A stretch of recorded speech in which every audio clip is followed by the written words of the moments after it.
And we're back with TSPN with Dan Riordon. Hi, Dan. Hi, Richard. And Renee Davis. Hi, Renee. How are you? Nice to see you again. Now, you have a program at Hospice called We Honor Veterans. Right. Now, what is We Honor Veterans?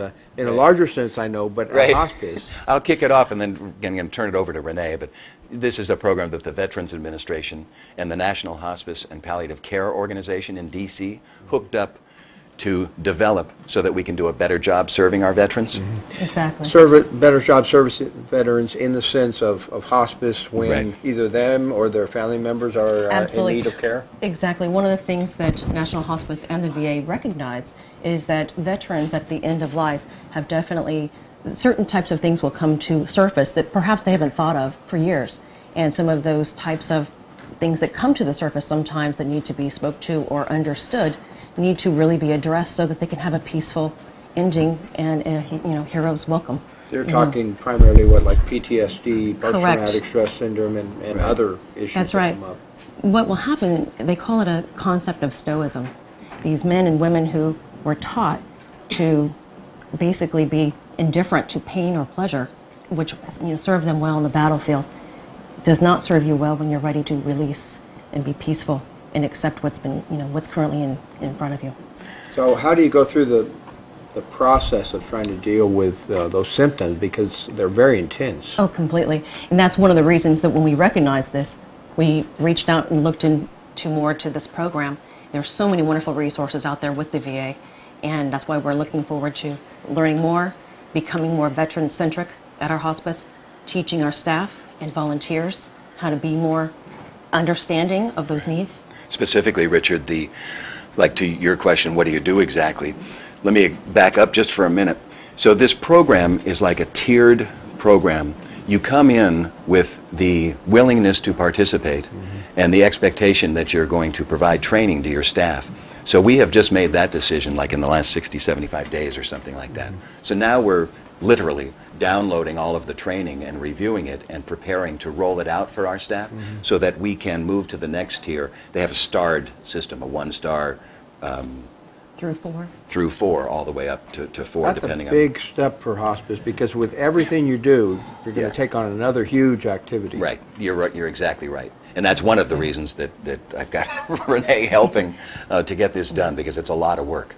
And we had lunch yesterday with Al Lennox, and that was part of our work. You know who you need to meet with also? We have a brand new veteran service officer, yes. Terry. Yes. Floyd Martin served us wonderfully for years, but Terry comes from Kings County, originally from Calaveras though, so he's got a wealth of knowledge of the area. Perfect. And, although he went to Calaveras High, but I give him a hard time. Is that going to be all right? Yeah, that's all right.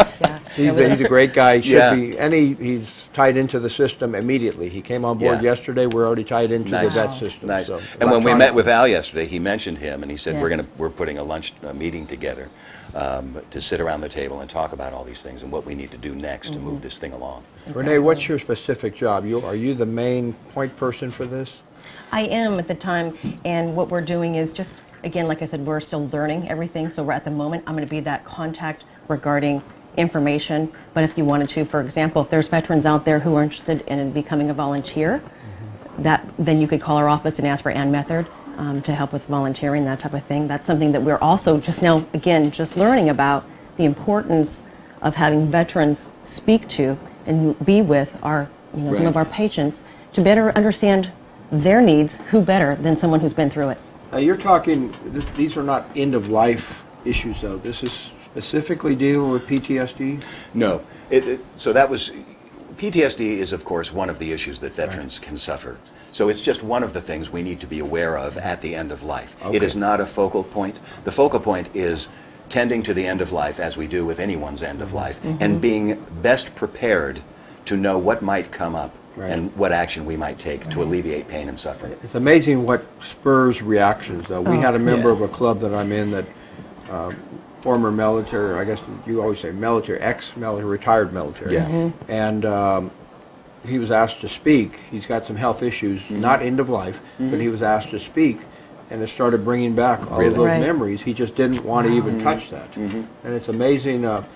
I've never seen something like that come up so quickly where it affects a person so dramatically. Renee was talking about the volunteer aspect, and this is an exciting aspect. You're familiar with our family support volunteers.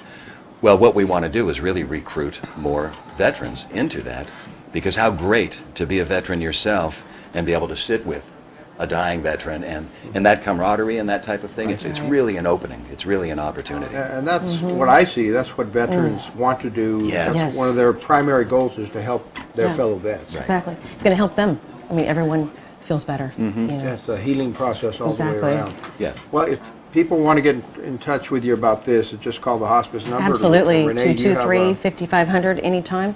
Happy to talk to them about it. Again, we're still learning about it, but everything we see, we're very excited about this very powerful program. Very proud to be a member. All right. One more time again, it's 223-5500? Correct. Right. And what's the next step?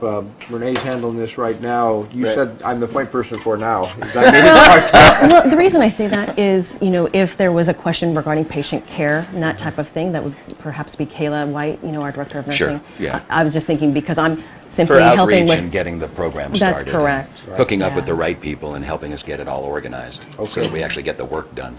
All right. Yes, We got to move exactly. on. Thank you Okay, very good. much for All being right. here today. Thank you. All Appreciate right. it. And we're going to move on now with hospice Yeah. and Ann Method and Heather.